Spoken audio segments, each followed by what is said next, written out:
기도하시겠습니다. 예비된 믿음의 그릇 위에 사모함을 더합니다.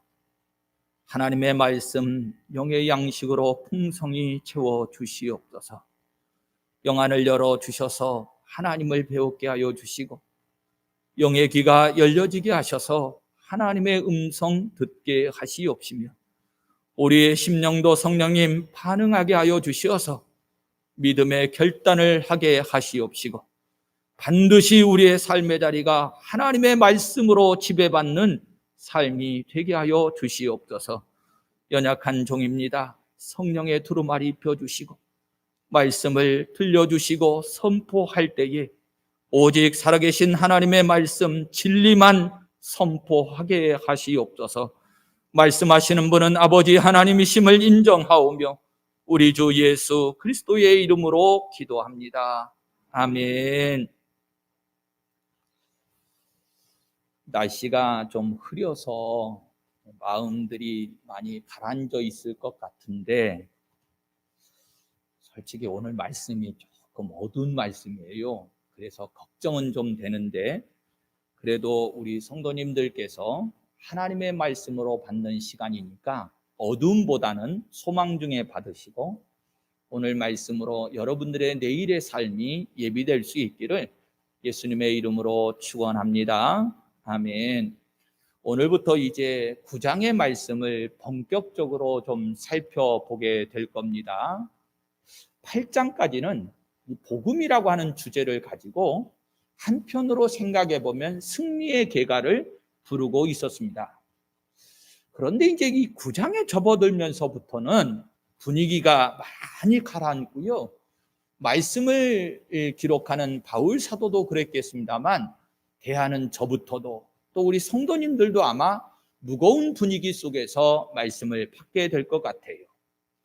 복음의 영광스러움이 끝나자마자 바울 사도가 다른 건 아니고요, 이게 구원 문제와 관계가 되어 있습니다. 이 구원 문제를 다루는 일에 있어서 굉장히 무거운 마음으로 이제 말씀을 기록하고 오늘 우리도 받게 되는데, 왜 이렇게 바울 사도는 복음의 영광스러움을 드러내다가 갑자기 이 구원 문제에 와가지고는 이렇게 무겁고 침울한 표정으로 말씀이 기록되고 있는 걸까? 그 의도가 도대체 무엇일까라고 하는 것을 생각해 보는데, 제가 먼저는 물론 성령님께서 바울 사도를 감동하시고 이 말씀을 기록하게는 하셨겠습니다만, 바울 사도의 입장으로 돌아가서 한번 말씀을 준비하면서 생각을 해봤어요.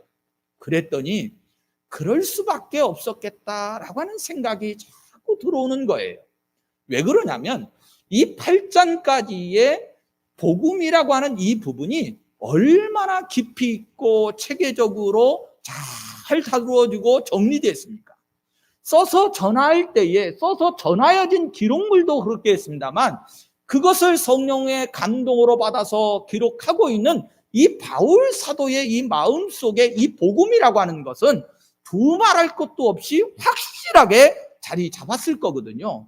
여러분, 복음의 진리를 알면 알수록, 이 구원의 문제가 확실하면 확실할수록, 구원받은 백성들이 거듭나서 하나님의 나라를 소망 중에 바라보면 바라볼수록, 그것이 확실해지면 확실해질 수 있도록 반대적으로 구원에 아직 이루지 못한 내 동족, 내 가족, 내 자녀들을 생각할 때에 어떻게 근심하지 않을 수 있고 아파하지 않을 수 있겠어요?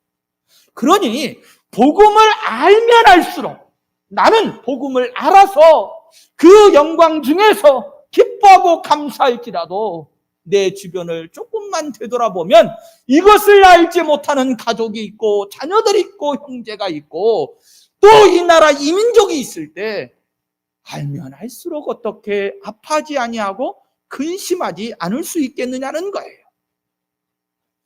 바울 사도요, 더더군다나 그 자신의 민족이 어떤 민족입니까?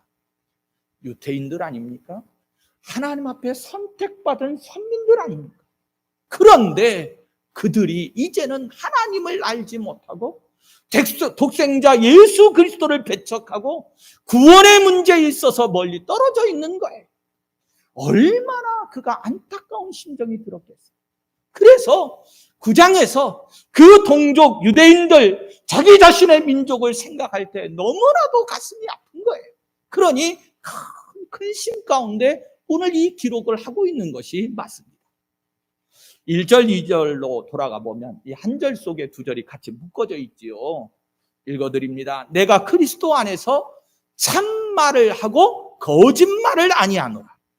한 말씀 한 단어를 중요하게 생각하십시다. 바울 사도가 지금 하고 있는 말이 참말입니다. 거짓말이 아니라는 거예요. 나에게 큰 근심이 있는 것과 마음에 그치지 않는 고통이 있는 것을 내 양심이 성령 안에서 나와 더불어 증언한다, 이렇게 말씀합니다. 여기 특별히 바울 사도가요, 이 부분을 어느 정도로 강조를 하고 있느냐면, 여러분, 우리가 하나님의 이름을 망령되이 일컫지 말라라고 하는 것 가운데 가장 핵심적이고 조심스러운 부분이 뭐냐면, 우리가 하나님의 이름으로 맹세를 한다든가, 다른 사람들이 뭐라고 하면 야, 나 예수 믿는 사람이거든, 그러면서 예수님을 팔아먹는다든가, 자기 자신의 어떤 유의, 자기 자신의 변론, 뭔가 자기 자신이 가지고 있는 허물을 감추기 위해서 예수님의 이름을 팔고 하나님의 이름을 팔아먹는 것, 믿음의 사람이라고 하는 것들을 드러내는 것, 이게 이제 하나님의 영광을, 하나님의 이름을 모독하는 행위들이거든요. 그런데 오늘 이 부분이 굉장히 조심스러움을 바울 사도가 잘 알고 있음에도 불구하고 다져서 말을 하는데, 내가 지금 이 심정을, 내 심정을 드러내는데 거짓말 아니다, 참말이다. 그리고 잘 알고 있는 이 바울 사도가 강조하기를 그리스도 안에서, 성령 안에서, 그러면서 그리스도와 성령님으로 증인으로 세우면서까지 자신의 말에 대해서 아주 진실되고 진지한 모습으로 말하고 있는 거예요. 제가 이 부분을 이렇게 강조해가는 이유가 있습니다. 여러분, 바울 사도 속에 있었던 그 근심, 그 걱정, 그 고통, 그 크고도 기뻤던 것, 이것이 바울 사도의 것만이어야 되겠습니까? 아니요. 저와 여러분들의 것이 맞잖아요. 바울 사도가 지금 자신의 동족 유대인들을 하나님 앞에서 송사하거나 정죄하고자 하는 말씀이 아니에요. 정말로 애끓는 심정으로 호소하고 있는 거거든요. 3절에 보세요. 나의 형제 곧 골육의 친척을 위하여 내 자신이 저주를 받아 그리스도에게서 끊어질지라도 원하는 바다. 내가 혹여 내 동족의 구원 문제가 해결될 수 있다면 내가 그리스도에게서, 나는 구원에서 끊어지는 한이 있더라도 그거를 원한다는 거예요. 물론 바울 사도가 그렇게 원하고는 있습니다만 불가능한 일인 건 맞지요. 어떻게 그게 바울 사도의 원대로 되는 거겠어요? 그 문제는 하나님의 영역인 건 맞습니다. 그러나 바울 사도의 심정이 그렇다는 거예요. 성경의 역사를 잘 알고 있는 바울 사도, 복음서 속에서 드러나 있는 무화과 나무의 저주를 잘 알고 있는 우리들 입장에서는 바울 사도가 바라보고 있는 이스라엘 민족은 지금 그 뿌리까지도 말라져 있는 것처럼 보여지거든요. 그러니까 불가능한 일인 줄 알면서도 복음을 알면 알수록, 그 영광을 알면 알수록 바울 사도에게 너무 큰 고통이 있으니까 내가 그리스도에게서 끊어질지라도 원한다, 그렇게 말하고 있는 거예요. 그런데다가요, 좀 말씀이 눈여겨 좀 들어오는 부분이 있습니다. 여러분들은 성경을 읽으시면서 잘 못 느끼셨을 수 있는데, 지금까지는요 유대인이라고 하는 말들을 썼어요. 그런데 지금은 이스라엘이라, 그들은 이스라엘 사람들이라 그러면서 자신의 큰 근심과 원인이 이스라엘의 구원 문제 때문이다 라고 하는 것을 드러내고 있어요. 유대인이라고 하는 개념과 이 이스라엘이라고 하는 개념은 굉장히 큰 차이가 있습니다. 긴 시간을 설명드릴 수 없지만 유대인이라는 개념은 육신의 혈통의 개념이 담겨져 있어요. 그런데 성경의 이스라엘이라고 하는 이름은 하나님의 백성된 자들에게 주어지는 이름이고요. 우리가 이제 새벽 시간 같은데 좀 나오셔서 성경 공부를 하다 보면 제가 좀 체계적으로 정리를 해드리는데, 이스라엘이라고 해서 다 이스라엘이 아니고 참 이스라엘이 있다는 거예요. 그 부분까지도 정리를 해야 되는데 시간이 없으니까 좀 나아갑니다. 어쨌든 혈통적 이스라엘의 개념인 유다 민족이라고 하는 개념을 이 시간은 그렇게 사용하지 않고요, 유다이들의 민족을 바라보면서 그들이 이스라엘이라는 하나님이 선택하시고 하나님이 지어주신 이름을 가지고 있는 하나님의 백성들이라는 거예요. 그런데 그들을 바라보면서 내게 큰 근심이 있고 고통이 있다는 거예요. 말씀을 더 나가면 안 될 것 같아서 좀 우리한테 교훈을 좀 삼고 가보겠습니다. 성도 여러분, 이제 우리도요, 우리의 구원 문제가 아니고, 우리의 죄 문제가 아니고, 우리의 아픔이나 고난의 문제 때문이 아니고, 정말로 가족이나 나의 사랑하는 사람들의 구원 문제를 놓고, 더 나아가 우리들도 이 나라의 이민족의 구원 문제를 놓고 바로 바울 사도와 같이 애끓는 심정으로 하나님 앞에 무릎 꿇고 애통하면서 기도하고 호소해야 되지 않겠습니까? 우리는 이 자리에 와서 눈물을 흘리고 애통해하면 거의 모든 것이 나요. 늘 나 중심으로 흐를 때가 있어. 그런데요, 이제는 좀 달라져야지요. 성장돼야지. 뭔가 바뀌어야지요. 내 문제는 이제 하나님 앞에 좀 맡기시고요, 우리의 입술과 우리의 기도를 통해서 하나님 앞에 좀 쓰임받을 때에 이 구원 문제에서 있어서만큼이라도 내 사랑하는 이들을 위해서 그들의 구원 문제를 놓고 하나님 앞에 통하면서 울고 호소하며 기도해야 될 것 아닙니까? 이 나라 이민족의 문제도 가볍지 않아요. 되돌아가서 구속사적으로 볼 때 이스라엘의 구원 문제는요, 사실 바울 사도는 성경에 정통한 사람이거든요. 당시 이제 이 구약 성경의 학자이기까지 하니까 이 말씀에 정통한 사람인데, 복음을 만나고 나서 정리가 되기는 했습니다만 사실 그 이전에 구약 성경 속에 기록되어져 있는 당시 율법주의적이고 유대주의적 관점에서 바라보았던 이 이스라엘의 구원 문제에 있어서는 이 바울 사도에게 정말로 큰 혼란이 왔을 것 같고요. 이건 신학적 표현 가운데 하나로 난제다, 풀기가 참 어려운 문제다. 성경에 기록되고 약속된 문제가 우리 인간의 관점, 이성적 판단으로는 잘 이해가 되지 않는 문제다. 하나님의 말씀이 틀린 거는 아닐 건데 우리가 보기에는 참 납득하고 어렵다라고 할 때 이 난제라는 문제를 씁니다. 이스라엘 사람이라 부르고 있어요. 앞에서도 설명했습니다만 지금까지 유대인이었어요. 그런데 호칭을 바꿔가지고 이스라엘이라 이렇게 부르고 있어요. 이건 무엇 때문이냐? 바울 사도가 이미 구약 성경의 관점 속에서 잘 알고 있었던 하나님이 선택한 하나님의 백성들이다라고 하는 것을 다시금 상기시키기 위해서 그런 거예요. 이스라엘이라는 이름을 우리 그냥 유치원생으로 되돌아가 볼까요? 누가 받았죠? 누가? 이스라엘이라는 이름을 누가 받았어요? 야곱. 야곱이가 어떤 때 받았지요? 좋을 때 받았어요? 아니요. 야곱이가 정말로 죽을 위험의 자리에, 형으로부터 그가 위협을 받고 있는 자리 속에서 그가 마지막 의지할 수 있는 건 자기의 모든 가족이나 재물과 재산도 아니고 오직 하나님밖에 없다라고 하는 것을 깨달았을 때에 약복간 나루에서, 다른 문제가 아닙니다. 이게 구원 문제였던 거예요. 다른 문제가 아니잖아요. 살아야 되는 문제잖아요. 생명의 문제, 구원 문제가 있을 때에 하나님 앞에 무릎 꿇고 씨름했다는 표현을 쓰는데, 기도로 씨름했을 때 그때 하나님께서 구원 문제로서 주신 이름이 뭐냐? 이스라엘.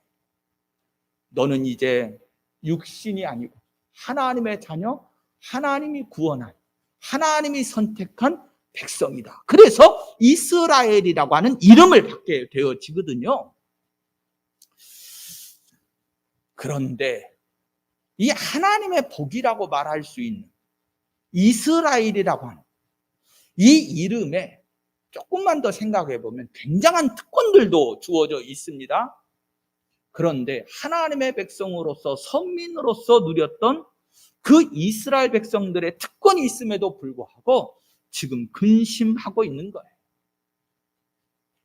비유적으로 잠깐 설명을 해보면 어려서부터 지금까지 자라온 날들을, 지나온 날들을 회상을 하면서 이런 경우 있잖아요. 저도 이제 우리 교회 학교에서 성장하는 어린 생명들을 보면 너무 예쁜 거예요. 그렇죠? 그 성장 과정 속에서는 그렇게 예뻤는데 커가지고 잘못된 친구들이 종종 있잖아요. 자식들 중에 그런 경우 있잖아요. 그러면 어린 시절을 되돌이켜 보면 그 성장 과정 중에 잘못된 친구들을 볼 때 얼마나 더 마음이 아플까요? 그가 클 때는 총명스럽기도 하고 사랑스럽기도 하고 정말로 미래와 내일이 정말로 잘 이루어질 친구였는데 어떻게 하다가 저렇게 됐는가라는 생각을 하면 부모의 심정이면 더더군다나 얼마나 가슴이 찢어지겠어요. 그렇지요? 그런데 바울 사도가 자신의 민족들을 볼 때 그런 거예요. 과거에는 하나님이 선택하셨을 때는 많은 특권들을 누리고 하나님의 복을 받았던 민족이 이제 와서는 이 꼴이 뭐냐 그런 말. 하나님의 구원 문제에서 떨어지고 멀어져 버린 저 백성들을 볼 때에 너무나도 끔찍한 생각이 들었던 거예요. 제가 특권이라는 말씀을 좀 썼는데요. 이스라엘 백성들이 가지고 있었던 특권들을 짧게 좀 정리를 좀 해봐 드리겠습니다. 4절에 좀 나와 있는데 4절 말씀을 보면 그들에게는 양자됨과 영광과 언약들과 율법을 세우신 것과 예배와 약속들이 있었다고. 이건요 하나님의 백성, 하나님의 자녀들에게만 주신 특권입니다. 다른 것이 아니에요. 짧게 다시 4절 보세요. 지금 그들에게는 양자됨과 이렇게 말해요. 여러분, 하나님이 이스라엘 백성들을 향해서 어떻게 이 아들 개념으로 말씀하고 있는 줄 아십니까? 특별히 출애굽기 4장 12절 말씀에 가보면 이스라엘은 내 아들, 내 장자라 이런 표현을 쓰고 있기도 하거든요. 즉 이스라엘 민족은 세상의 많은 민족들 가운데서 구별해서 하나님이 특별히 장자로 세우신 양자 삼으신 이들이었다는 거예요. 그러니 여러분 하나님의 자녀가 되었다라고 하는 것이 얼마나 큰 영광이겠습니까? 한번 이렇게 혹시 여러분 저는 잘 모르는데 누구 아들이 된 사람들이 세상 속에서 영광스럽다고 할까? 이재용 씨 아들 이름 아세요? 그럼 안 영광스러운가 보다. 이름을 모르는. 그럼 우리 문재인 대통령 아들 이름은 뭡니까? 그것도 몰라요? 준용 씨요, 준용 씨. 문준용. 네. 그것도 안 영광스러운가 보네. 어쨌든 예로 여러분 그래도 내 아버지가 대통령이고 우리 조상 중에 누가 있고 우리 지금 현재의 삼성그룹 이재용 씨가 우리 아버지고 그렇다고 그러면 영광스럽겠어요? 안 영광스럽겠어요? 영광스럽지. 그것도요 양자로 입적이 돼서 그렇다고 그러면 더 영광스러운 겁니다. 이게 나면서 그렇다고 그러면 잘 몰라. 그런데 딱 양자로 들어가서 그 영광을 누린다고 그러면 굉장하겠지. 그 영광을 지금 말하고 있는 거예요. 하나님께서요 그 백성들을 양자로 자녀로 삼으실 때에, 장자로 삼으실 때에 그 표현을 무엇이라고까지 하고 있느냐면요 하나님이 그들에게는 영광 중에 임재하신다라고 하는 표현을 쓰거든요. 하나님의 임재라고 하는 것에 대한 부분을 영광이라는 단어로 쓰는데 이 영광은 원래 하나님께만 붙일 수 있는 단어예요. 그런데 하나님이 우리에게 임하셨기 때문에 오늘 우리에게도 하나님께만큼은 아니지만 갖다 붙일 수 있는 영광이에요. 예를 들면 이런 겁니다. 하나님의 영광이 언제 임했는지 구약 성경만 좀 예를 들어드리면 시내 산에서 하나님의 이 율법을 받을 때 모세가 그 율법을 받을 때에 하나님의 영광이 구름이 꽉 끼면서 임했던 걸 아십니까? 그럴 때는요 이스라엘 백성들일지라도 그 시내산 하나님의 영광이 임한 그 자리에 가까이 할 수 있었어요? 없었습니다. 없었어요. 모세가 성막을 지어서 하나님께 드릴 때에도 그 영광이 임하고요. 나중에 솔로몬 성전의 때에도 그 영광이 임하는 것을 볼 수 있어요. 그러니 이제는 하나님의 영광과 함께 동행하고 하나님의 임재가 있어진 자녀들, 그 백성들이 이게 얼마나 놀랍고 큰 복이겠습니까? 굉장한 특권인 거죠. 두 번째 생각해 볼 것은 언약들이 있었다라고 하는 이 부분인데요.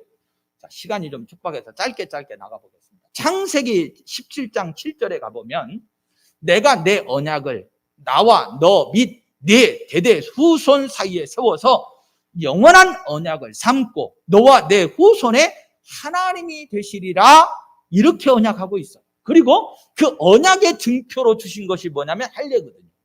여러분, 하나님으로부터 언약받은 백성이다라고 할 때에 그 특권 어떻습니까? 굉장한 특권이죠. 하나님이 다른 아무한테도 얘기 안 하고 하나님이 약속 안 하시고 오직 이스라엘에게만 그렇게 했다는 거예요. 그러면 이 영광과 이 특권도 이루 말할 수 없는 것이죠. 또 하나 약속들이 있고 그럽니다. 여기 언약이라고 하는 것과 약속이라고 하는 개념이 사실은 거의 같은 개념이기는 합니다만 성경이 일부러 좀 구분을 하고 있어요. 이 언약은 언약 백성과의 관계를 좀 설명하고 있다면 약속은 독생자 예수 그리스도를 보내주시겠다라고 하는 부분으로 말씀하고 있거든요. 그러니까 언약 백성됨도 또한 약속을 통해서 독생자 예수 그리스도를 내 자손, 이 이스라엘 민족의 혈통을 통해서 보내주시겠다라고 하는 이 약속도 이스라엘 백성들 입장에서는 굉장히 누리는 특권이라고 말할 수 있습니다. 그리고 이스라엘에게 주어진 특권 중에 맨 마지막으로 5절에 가보면 중간에 육신으로 하면 그리스도가 그들에게 나셨으니, 그래서 이렇게 말하고 있는 거예요. 자, 그리고 나서 5절 뒷부분에 가면 그는 만물 위에 계셔서 세세의 찬양을 받으실 하나님이시니라. 아멘. 그런 놀라운 말씀을 대하게 됩니다. 특별히요, 긴 시간은 아닙니다만 꼭 그래도 짚고 넘어가고 싶어요. 여기 예수 그리스도의 신성, 하나님의 동등되심을 나타나는 표현이 있습니다. 만물 위에 계셔서 세세의 찬양을 받으실 하나님이시라 그래요. 예수님이 누구라고요? 네, 하나님이시라고 하는, 이 예수님이 왜 아들인데 아버지라고 그러고 하나님이라고 하는 삼위일체의 개념에 대해서 여러분 정리되어 있는 성경들이 있는데 이 구절이라 제가 말씀을 좀 드리고 나가는 겁니다. 자, 그런데 이렇게 증거하고 있는 이 말씀 속에도 사실은 예수님에 대해서 좀 더 생각하는 건데 양면성이 좀 있어요. 어떤 양면성이냐면 첫째로는 예수님 그러면 영광스러운 분이라는 거예요. 비록 이스라엘의 혈통으로 오시기는 하였지만 가장 큰 영광이고 그런 관점 속에서 이스라엘 백성들이 특권을 누리고 있는 거죠. 그러나 둘째는 이분을 배척하고 십자가에 못 박은 죄를 이제 생각나게 하는 겁니다. 이게 굉장히 이스라엘 민족에게 있어서는 비극적인 사건이잖아요. 즉 이스라엘에게 주어졌던 이러한 특권들을 쭉 열거를 하면서 바울 사도의 심정이 어떻겠어요? 하나님이 내 동족과 내 민족 가운데 이런 큰 은혜와 특권들을 허락해 주셨는데 이제 그거는 과거가 되었고 이제 지금 현재와 되돌켜보니 그것을 잃어버리고 그 특권들을 놓아버린 이 이스라엘 백성들이 그 심정 속에서는 너무나도 찢어지는 큰 고통과 아픔 속에 자리 잡고 있는 거예요. 바울 사도가요, 동족이니까 그런 개념을 썼을 것 같아요. 같은 민족이니까. 왜 그러냐면 이렇게 하나님께서 자신에게 주어졌던 이 복들을, 이 은혜들을 이방인들에게 빼앗기고 있다, 이런 표현을 써요. 사실은요, 성도 여러분, 이게 빼앗겼던 개념은 아닌데 바울 사도 입장에서는 이스라엘 민족을 생각하니까 그랬던 것 같아요. 그래서 오히려 이방인들이 저주받은 백성들인 줄 알았는데 반대로 이방인들은 바울 사도가 복음의 영광을 보니 지금 이방인들은 구원의 길로 들어와 있고 유대인들은 반대로 저주받은 자리로 떨어지고 있다라고 하는 것을 생각할 때 너무나도 마음이 아픈 거예요. 이건 뭐 시기나 이런 마음이 아닙니다. 바울에게 있어서는 정말로 앞서서 제가 설명드렸습니다만 풀기 어려운 난제 가운데 하나입니다만 그 난제에 대한 해답을 이후에 이제 계속 풀어가면서 말씀을 주실 거예요. 자, 오늘 제 말씀을 정리를 하면 이런 겁니다. 성도 여러분, 우리 자리도 좀 되돌아보십시다. 우리도 저 같은 경우에도요, 외갓집으로 생각하면 제가 4대손, 믿음의 가문, 외증조 할머니부터 예수를 믿으셨다니까 제가 4대손. 우리 성경이가 5대, 우리 도준이가 7대 이렇게 쭉 믿음의 가문으로 이뤄가요. 더더군다나 조금 요즘은 기도하면서 말씀을 준비하면서 가슴이 찔리는 게 있어요. 아버지가 목사님, 그 아들 둘이 목사님. 근데 손주들 가운데는 이 가문의 목회자의 복을 받을 손주들이 있을까 모르겠어요. 하나님 뜻이 어떻게 되는지 모르는데 그게 끊어질까 염려가 되네, 이제 은근히. 그런 생각도 들어와요.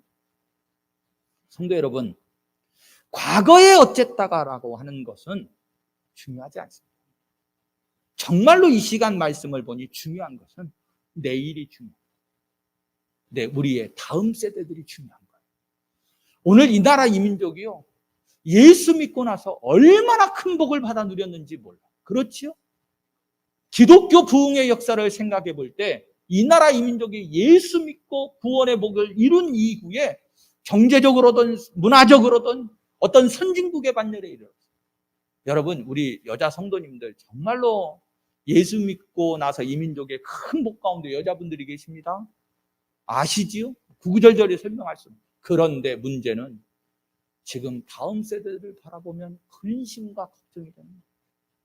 우리가요, 바울 사도와 같은 심정을 가져야 될 이 순간 이 자리에 서 있습니다. 내 민족, 내 동족의 내일을 살펴보니 가슴이 찢어지는 고통이 느껴져야 되고 우리는 하나님 앞에 이 문제를 놓고 기도해야 되는 거예요.